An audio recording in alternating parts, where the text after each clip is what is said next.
ہمارے جمعیت کے خدام جن کے ہاتھوں میں جھنڈے ہیں مستعد ہو کر کے لہرادے تشریف لانے والے ہیں خطاب فرمانے کے لیے صدر محترم حضرت مولانا سید ارشد دامت برکاتہم۔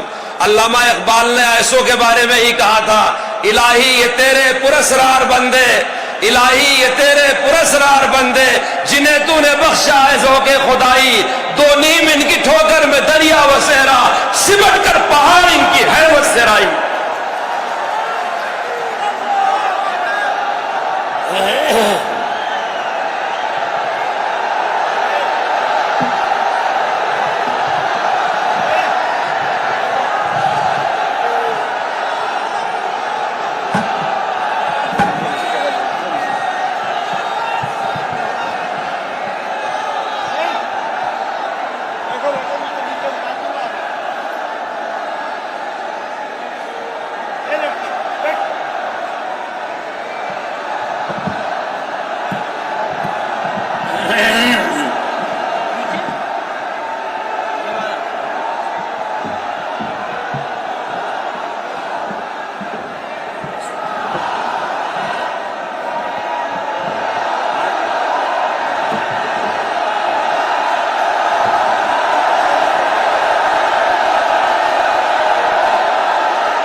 کوئی کام ہی نہیں تمہارا۔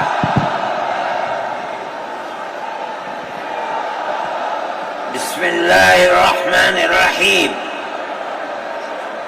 الحمد للہ نحمده ونستعینه ونستغفره ونؤمن به ونتوکل علیہ ونعوذ باللہ من شرور انفسنا ومن سيئات أعمالنا، من يهده الله فلا مضل له ومن يضلله فلا هادي له، ونشهد أن لا إله إلا الله وحده لا شريك له، ونشهد أن سيدنا ومولانا محمدا عبده ورسوله، اما بعد۔ مسلم پرسنل لا بورڈ کے صدر محترم نائیڈو صاحب کے نائب صدر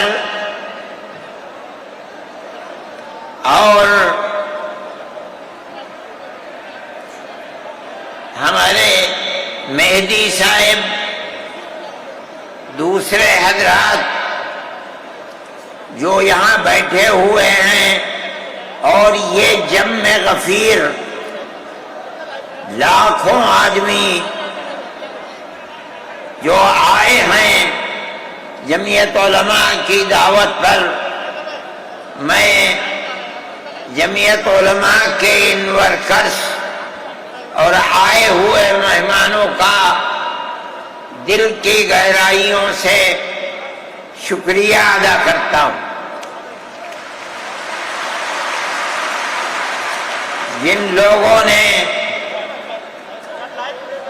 جمعیت علماء ہند کی دعوت پر اپنے احباب کو جمع کیا اور اپنے خرچ سے جمعیت علماء کا ایک پیسہ کیا پھوکی کوڑی بھی نہیں لگی، آپ ہی لوگ کروڑوں روپیہ خرچ کر کے اپنی بسوں کا خود ہی انتظام کر کے یہاں تشریف لائے دعوت پر اور آ کر بیٹھے۔ جمعیت علماء ہند کے خدام کے دل میں اس کی بڑی قدر ہے۔ اللہ آپ حضرات کو اس کا بہتر بدلہ عطا فرمائے۔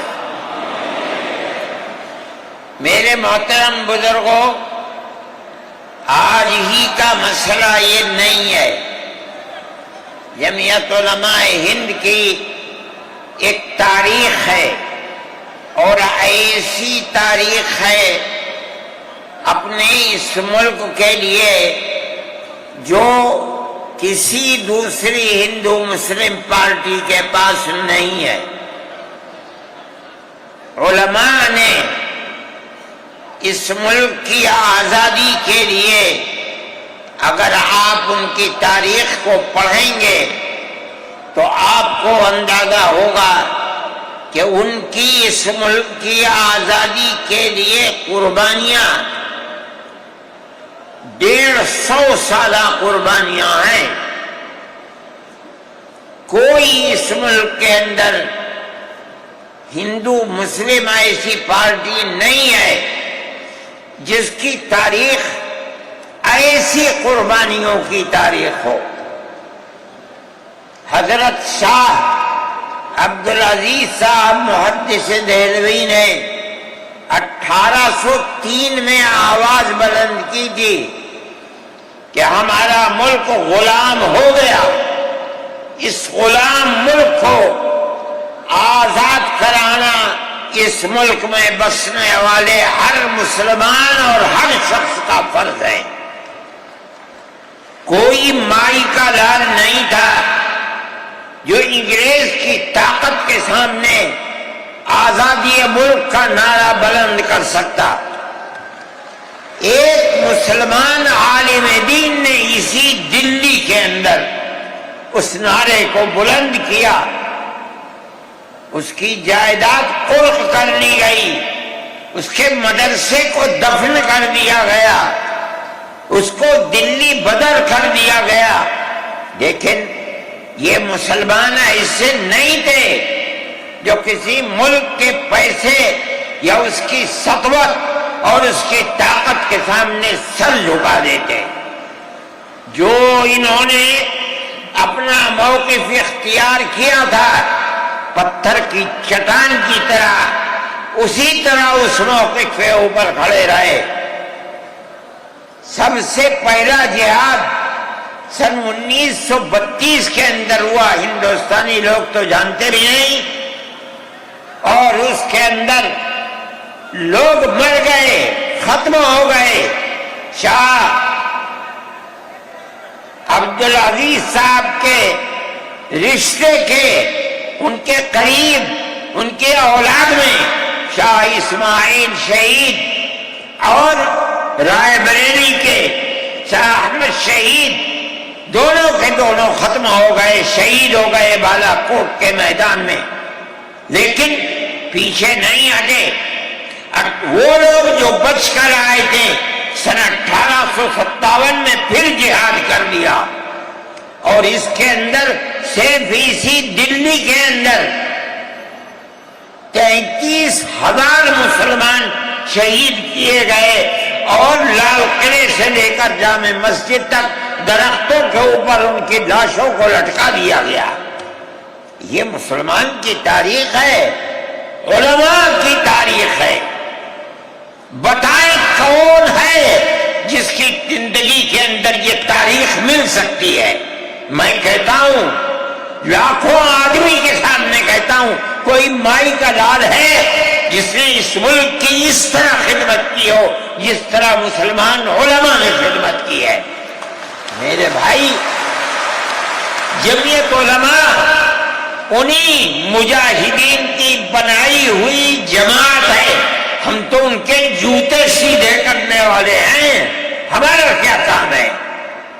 ایک ہی کام ہے کہ انہوں نے جو جمعیت کی بنیاد کے اندر ہندو مسلم اتحاد اور ملک کے ہر بسنے والے کو ایک پیغام دیا تھا پیار و محبت کا، ہم اسی پیغام کو لیے بیٹھے ہوئے ہیں۔ ہمارا کام صرف اتنا ہے، دنیا توڑنا چاہتی ہے، حکومتیں برباد کرنا چاہتی ہے، فرقہ پرست ذہنیت آگ لگانا چاہتی ہے، یہ نعرہ دینا چاہتی ہے کہ ہندو الگ، سکھ الگ، مسلمان الگ۔ ہم کہتے ہیں نہیں، ہندو مسلم سکھ عیسائی بھائی بھائی۔ یہ ہمارا پیغام نہیں ہے، ان بزرگوں کا پیغام ہے جنہوں نے پھانسیوں کے تختوں کو چوما، اپنے اس ملک کے لیے چوما ہے، اس کی آزادی کے لیے چوما ہے۔ اس ملک کے اندر یگانگت اتحاد جس کو آج آگ لگایا جا رہا ہے، ہمارے بزرگوں نے اسی اتحاد کے لیے اپنی قیمتی جانوں کو قربان کیا ہے، اور ان کا مقصد یہ تھا کہ ملک آزاد ہو جائے، حکومت ایسی بننی چاہیے جو حکومت سیکولر حکومت ہو، کسی کا حق نہ جائے۔ کانگریس اس لیے نہیں بنی تھی، یہ 1803 کی آواز ہے کہ ملک غلام ہو گیا، جہاد کرنا فرض ہے۔ کانگریس کا تو وجود بھی نہیں تھا، کانگریس تو 28 دسمبر 1985 کو بنی ہے، اور اس کا پہلا اجلاس بمبئی کے اندر ہوا ہے۔ آپ لوگ سمجھیں اس کو، کانگریس ملک کو آزاد کرانے کے لیے نہیں بنی تھی، کانگریس کی تجویز موجود ہے۔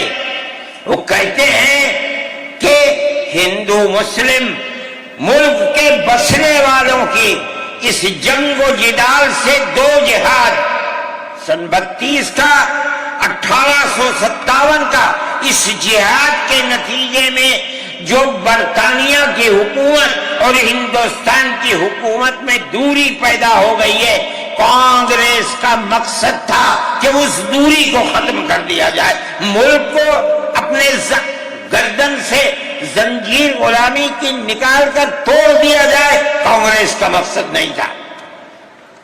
میں آپ سے کہتا ہوں یہ بات ہے، اور کانگریس کی تجویز میں موجود ہے، کوئی اس کی تردید نہیں کر سکتا۔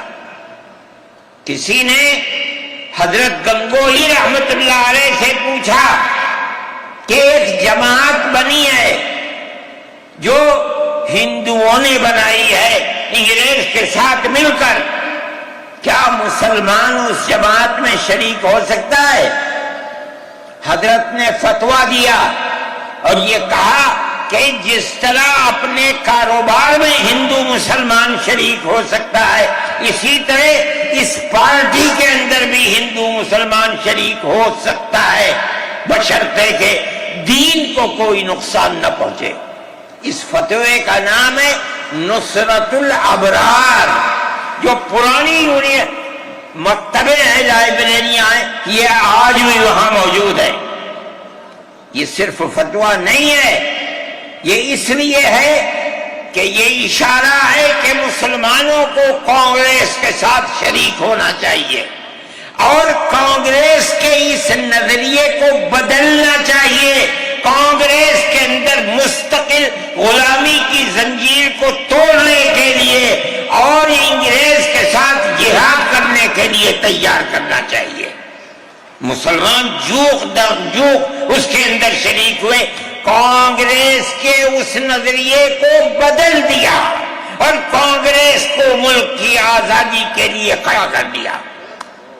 یہ مسلمان کا، علماء کا، جمعیت علماء کا کردار ہے۔ کوئی مانے نہ مانے، تاریخ میں لکھی ہوئی چیزیں ہیں، ہم سے پوچھے ہم وہ تاریخ کی لکھی ہوئی چیزیں لیں گے۔ ہماری تاریخ کو مٹا دیا گیا۔ وہ طبقہ جو آج ملک کے اندر اسلام اور مسلمانوں کو دفن کرنا چاہتا ہے، وہ ہماری تاریخ کو دفن کرنے کے اندر کامیاب ہو گیا، مگر ہم کہتے ہیں یہ ہماری تاریخ ہے۔ میرے بھائی، ملک اسی طرح چلتا رہا، جیسے جیسے آزادی قریب آتی رہی، جمعیت علماء ہند وہ تنہا ایک جماعت تھی جو برابر موتی لال نہرو، جواہر لال نہرو، گاندھی جی سے یہ بات کہتی رہی کہ ہمیں ضمانت دو، ہم 143 سال ہیں ہماری زندگی، جہاد کی زندگی، ہمیں یہ ضمانت دو کہ ملک آزاد دستور سیکولر دستور ہوگا، جس کے اندر ہندو، مسلمان، سکھ، پارسی، عیسائی ہر ایک کو اپنے مذہب کے ساتھ جینے کا حق ہوگا، اور حکومت کا کوئی مذہب نہیں ہوگا۔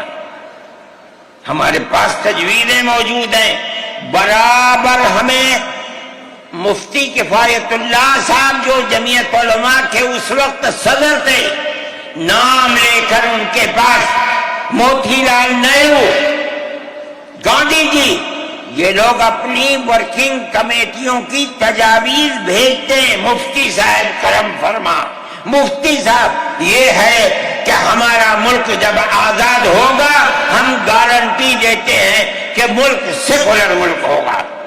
اس کا کیا مطلب ہے؟ ہمارا کردار، ہمارا مذہب، ہمارا وقت، ہر چیز آزاد رہے گا، مسلمان جس طرح چاہے گا اپنی زندگی گزارے گا، اپنے مذہب کو سینے سے لگا کر زندگی گزارے گا۔ میں یہ بات صرف ہوائی نہیں کہہ رہا ہوں، آپ غور سے اس تحریر کا ایک ایک لفظ سنیں۔ ہری پور ضلع سورت کا اجلاس عام جو 19، 20، 21 فروری 1938 میں 47 میں ملک آزاد ہوا، یہ اجلاس 1938 میں، اس سے بھی 9 سال پہلے، یعنی آج کے مقابلے میں 80 سال پہلے یہ اجلاس ہوا تھا۔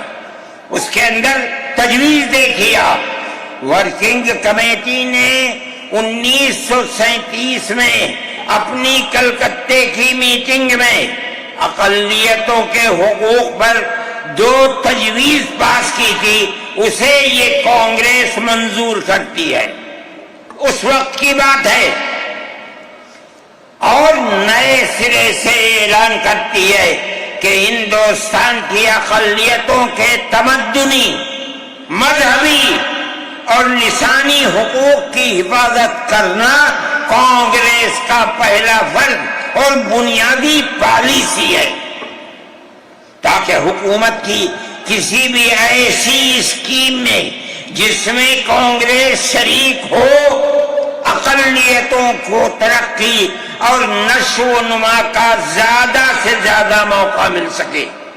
آپ الفاظ پر غور کیجئے، اور وہ قوم کی سیاسی، اقتصادی اور کلچرل زندگی میں پورا حصہ لے سکے۔ اس کے بعد اس بنیاد پر مسلمانوں کو مطمئن رہنا چاہیے کہ آزاد ہندوستان کی حکومت میں ان کا مذہبی فرائض، اذان، نماز، جمعہ، عید، روزہ، حج، زکوٰۃ، مذہبی تبلیغ، مساجد، مقابر، قربانی، مذہبی جلوس، مذہبی جلسے وغیرہ، جملہ مذہبی رسوم اور مذہبی ادارے محفوظ ہوں گے، اور اسی طرح ان کی تہذیب و تمدن، ان کے تعلیمی ادارے، خانقاہیں، امام باڑے، عیدگاہیں، تکیے، کربلائیں، آثار قدیمہ، اوقاف وغیرہ سب محفوظ ہوں گے، اور اسی طرح ان کی زبان، ان کی شاعری، رسم الخط وغیرہ سب کے سب آزاد اور محفوظ ہوں گے، کسی پر کوئی رکاوٹ اور قید نہ ہوگی۔ جو میں آپ سے کہہ رہا ہوں، آپ دیکھیے، یو پی کانگریس کا شائع کردہ election board National Herald press Lucknow 1946 کے اندر، شاید 10 فروری میں نے نقل کیا ہے، وہ مٹا ہوا تھا، اس کے اندر یہ بلیٹن شائع ہوا ہے۔ میں کہتا ہوں کہ ہندوستان کی جمعیت علماء کے بار بار کھچوٹے لگانے پر وعدہ کرو کہ ملک سیکولر ملک ہے، وہ وعدہ کرتے چلتے ہیں۔ میں آج آپ سے پوچھتا ہوں کہ اس میں سب سے پہلی چیز ہے کہ مسلمانوں کا مذہب اور مذہبی فرائض محفوظ رہیں گے۔ آج میں پوچھتا ہوں، ملک کی آزادی کو 70-80 سال ہو رہے ہیں، بتائیے کیا محفوظ ہے مسلمانوں کا؟ آپ مذہب محفوظ ہے مسلمانوں کا؟ کیا آپ نے مسلمان مذہب کا مسئلہ قرآن و حدیث سے ثابت ہے؟ آپ جو کچھ کر سکتے تھے آپ نے نکاح اور طلاق کے اندر کر دیا، مذہب کا محفوظ ہے؟ آپ کی حکومت اتراکھنڈ میں ہے، آپ یکساں سول کوڈ، یعنی کوئی تعلق مسلمان کا مذہب سے نہیں ہوگا، گورنمنٹ جو قائم کرے گی اس کے اوپر مسلمان کو چلنا ہوگا۔ کہاں کا سیکولرزم ہے؟ کیا مسلمان اس پر اطمینان کر سکتا ہے؟ آپ کی زندگی اور آپ کی حکومت کا بنیادی ناپاک پتھر یہ ہے کہ مسلمان کو اپنے مذہب سے آپ دور کر لیں۔ کیا آپ اسے قبول کریں گے؟ یہ آج کی حکومت کا یہ مسئلہ ہے۔ مذہبی فرائض کہاں کے آپ زندہ رہ گئے؟ آج آپ نے مسئلہ بنایا ہے کہ اتراکھنڈ کی ریاست اور شہروں کے اندر مسلمان جو 50 سال سے آباد ہے، آباد بھی نہیں رہ سکے گا۔ یہ آپ کا کردار ہے، یہ تصویر ہے اور ناپاک تصویر ہے، ہم کہتے ہیں۔ جس تصویر کو آپ پیش کر رہے ہیں یہ تصویر سیکولر دستور کی تصویر نہیں ہے۔ ہمارا آج کا یہ کنونشن سیکولر دستور کی حفاظت کے لیے ہے۔ کہاں ہے جی؟ کیا کر رہے ہو؟ اس ملک کو، ملک میں رہنے والوں کے لیے جہنم بنا رہے ہو۔ جمعیت علماء اس کو قبول نہیں کرتی۔ ہم تو کہہ رہے ہیں اس بات کو، کسی کی زبان اٹھتی ہو یا نہ اٹھتی ہو، لیکن ہم کہتے ہیں کہ جو ہو رہا ہے وہ ملک کو آگ لگانے کے لیے، دستور کو آگ لگانے کے لیے ہو رہا ہے۔ جمعیت علماء اسے قبول نہیں کرے گی۔ اگر جمعیت علماء نے اس بدترین حکومت جو یہ کہتی تھی کہ ہماری حکومت میں سورج نہیں ڈوبتا، جمعیت علماء نے کبھی اس کے سامنے سر نہیں جھکایا، اس کے بعد ہم کس کے سامنے سر جھکائیں گے؟ ہمارا سر صرف ایک اللہ کے سامنے جھکتا ہے اور کسی کے سامنے نہیں جھکتا۔ میرے بھائی، آپ ایک اس کو لیتے ہیں، میں کہتا ہوں اے تو بیٹھا، آپ کیا کہتے ہیں؟ اس کے اندر جہاں ہے وہاں اسی طریقے سے اوقاف وغیرہ سب محفوظ ہوں گے۔ اوقاف محفوظ ہیں، یہ آپ کے سامنے حضرت مولانا بیٹھے ہوئے ہیں، تقریر کی ہے۔ اوقاف کو ہڑپنا چاہتے ہیں۔ ہماری مسجدیں اسی دلی کے اندر 400 500 سال کی مسجدیں ہیں، جس میں جمعیت علماء کا دفتر بنا ہوا ہے، عبد النبی اکبر کے زمانے کی مسجد ہے۔ اور کتنی مسجدیں جن کے پاس اوقاف، اللہ اکبر، لاکھوں کروڑ کے اوقاف ہیں۔ جونپور میں جا کر کے دیکھو کیسی مسجدیں ہیں، دلی کے قرب و جوار میں دیکھو کتنی بڑی بڑی مسجدیں ہیں۔ ہندوستان کا وہ طبقہ جو ان مساجد کے اوقاف کو ہڑپ کرنا چاہتا ہے، کہتا ہے اگر کسی وقف زمین یا مسجد یا کسی بھی چیز کے کاغذات وقف کے نہیں آئے اس کو وقف نہیں مانا جائے گا۔ کون 500 سال پرانے کاغذات لا کر کے پیش کر دے گا؟ قانون یہ تھا کہ جو مسجد بنی ہے، جو وقف پر بنتی ہے وہ وقف ہے۔ آپ کو کیا درد ہے کہ آپ اس اوقاف کو وقف کو ختم کرتے ہیں؟ اس کا مطلب ہے مسلمانوں کی زمین کو ہڑپ کرنا چاہتے ہو، حرام کھانا چاہتے ہو، اس لیے ان اوقاف کو ہڑپ کرنا چاہتے ہو۔ ہم اس کو قبول نہیں کرتے۔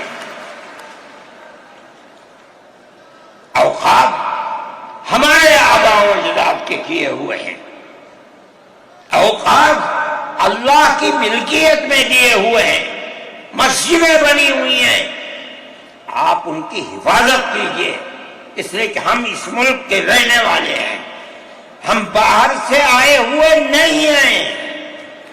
اگر ہندو گوجر ہے مسلمان بھی گوجر ہے، اگر ہندو جاٹ ہے مسلمان بھی جاٹ ہے، اگر ہندو راجپوت ہے مسلمان بھی راجپوت ہے۔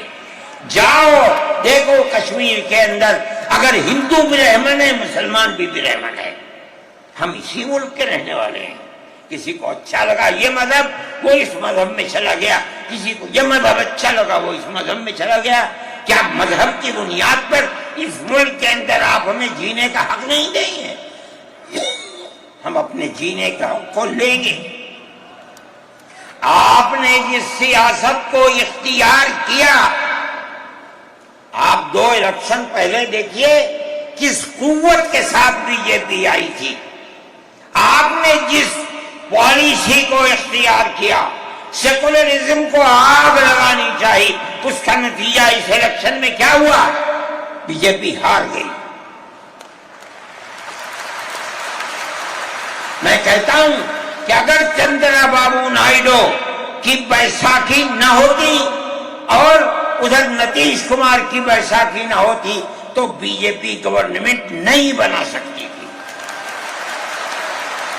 کیوں ہوا؟ وہ جو 14 سال پہلے اتنی قوت کے ساتھ آئی تھی کہ لگتا تھا کسی دوسری جماعت کا چراغ ہی نہیں جل رہا ہے، وہ چراغ آج بجھ کیسے گیا؟ اس پالیسی کی وجہ سے۔ ملک کی پالیسی اگر بھائی بھائی کی ہوگی ملک زندہ رہے گا۔ ایک باپ کی اولاد 5 4 3 اگر پیار و محبت کے ساتھ رہیں گے وہ گھر آباد رہے گا، اگر دشمنی ہوگی سب برباد ہو جائیں گے۔ ہماری یہ پالیسی ہے کہ ہندو مسلمان سکھ عیسائی سب ایک دوسرے کے ساتھ بھائی بھائی ہیں۔ آپ اس پالیسی کو کیوں مخالفت کرتے ہیں؟ ہم اسی طرح چلتے ہیں۔ جمعیت علماء ہند کا یہی کردار ہے، جمعیت علماء ہند آج بھی یہی کرتی ہے۔ میں نے ابھی چند مہینے ہوئے میوات کے اندر لوگ لٹ گئے، پس گئے، ان کو جمع کیا، ہم نے ان سب کو 1 لاکھ یا 2 لاکھ روپے دیے جا کر کے، مسلمان بھی تھے ہندو بھی تھے، ہم نے ان کو دیا، وہ خوش ہو گئے۔ ہم ہر سال تقریباً 1.5 کروڑ روپے دیتے ہیں بچوں کو جو پڑھنے والے ہوتے ہیں، جو غریب ہوتے ہیں، اونچی تعلیم کے لیے۔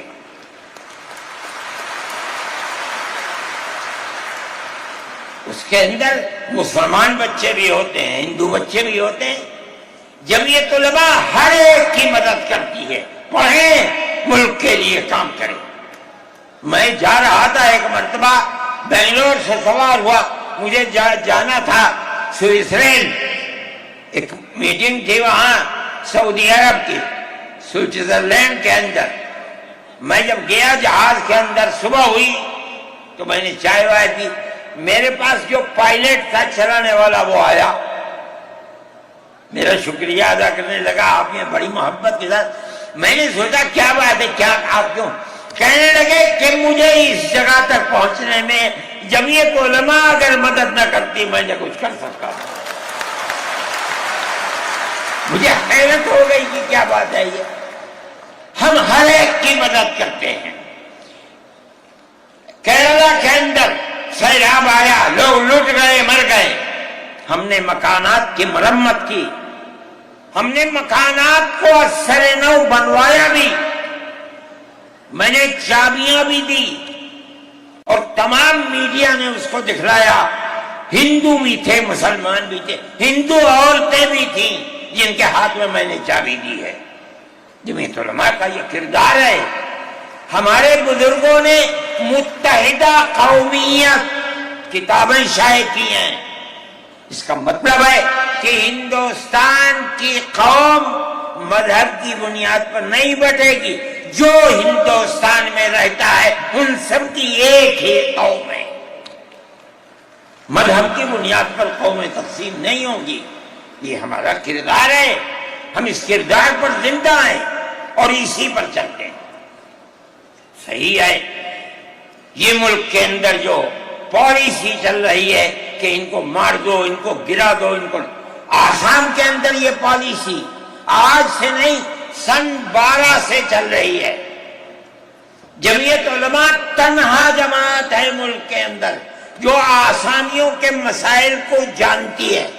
یہاں سے رہنے والے ان کی زبان اور ہے، ان کا کلچر اور ہے، بہت دور ہے، دنیا کے آخر میں رہتے ہیں، کون جانتا ہے ان کے مسائل کو؟ تنہا جمعیت علماء ہے جو ان کے مسائل سے دلچسپی لیتی ہے، گھستی ہے، کروڑوں روپیہ خرچ کرتی ہے. یہ ایک مسئلہ تھا. اس سے پہلے ایک اور مسئلہ تھا. کہا گیا کہ پنچایت اگر کسی کو آسام میں یہ سرٹیفکیٹ دیتی ہے کہ یہ ہندوستانی ہے تو وہ سرٹیفکیٹ نامقبول ہوگا. 47 لاکھ آدمی اس سے متاثر تھے. جو پھر کپرست پارٹی تھی وہ کہتی تھی کہ پنچایت کے سرٹیفکیٹ کو قبول نہ کیا جائے.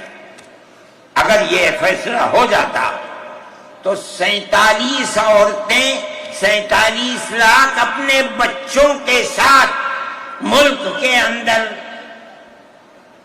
بھیک مانگنے والوں کی زندگی بسر کرتے.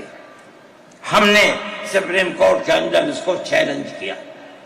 سپریم کورٹ کہا جاتا ہے لیکن در حقیقت یہ ملک میں بسنے والے ان غریب اور لاچار لوگوں کی پناہ گاہ جن کے سامنے ملک میں کوئی راستہ نہیں بچتا تو وہ کورٹ میں پہنچتے ہیں کہ ہماری مدد کرو. ہم پہنچ گئے اپنے لیے نہیں، ان غریبوں کے لیے پہنچے جو 47 لاکھ تھے. آپ نہیں جانتے اس کے اندر 24 لاکھ ہندو عورتیں تھیں. آپ سمجھے. اور جمعیت علماء گئی. میں بہت پریشان تھا کہ الہ العالمین کوئی مدد کرنے والا علاوہ تیرے کوئی مدد کرنے والا نہیں ہے. میں اللہ کا فضل کرتا ہوں کہ جو کورٹ اور وہیں کا وکیل چیف جسٹس تھا آسامی کا تھا. مجھے خطرہ تھا کہیں یہ آسامیوں کے ساتھ نہ چلا جائے، گورنمنٹ کے ساتھ نہ چلا جائے. اللہ کی قدرت ہے کہ فیصلہ یہ آیا کہ وہ سرٹیفکیٹ جو پنچایت نے دیا قبول کیا جائے گا. میں نے کہا کہ مجھے اپنی زندگی میں کبھی اتنی خوشی نہیں ملی جتنا آج اس فیصلے سے خوشی ہوئی ہے. کیوں؟ صرف مسلمان کے لیے نہیں، یہ ہمارا کردار ہے جو ہمیں اپنے بزرگوں سے ملا ہے، جو جمعیت علماء کی اساس ہے، یہ ان کا کردار تھا. ہم نے اس کی سراہنا کی. اس کے بعد دوسرا مسئلہ آ گیا. دیکھیے سمجھیے مسئلے کو.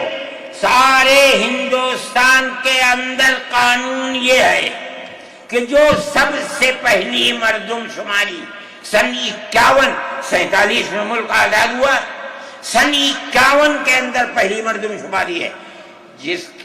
جس کا نام اس مردم شماری میں ہے وہ ہندوستان ہے. جس کا نام اس مردم شماری میں نہیں ہے، اگر دوسری مردم شماری میں وہ کہیں سے آ کر بسا اور اپنا نام لایا، وہ ہندوستانی نہیں. اچھا، پاکستان ایک مغربی پاکستان تھا، ایک مشرقی پاکستان تھا. اندرا جی نے اپنے زمانے کے اندر تمام جھگڑوں کو ختم کرنے کے لیے مغربی پاکستان کو الگ، مشرقی پاکستان کو الگ کیا. جنگ ہوئی، مشرقی پاکستان ٹوٹ گیا اور بنگلہ دیش بن گیا. اس وقت بہت بڑی بمباری ہوئی دونوں ملکوں کے اندر، ادھر کے لوگ ادھر، ادھر کے لوگ ادھر.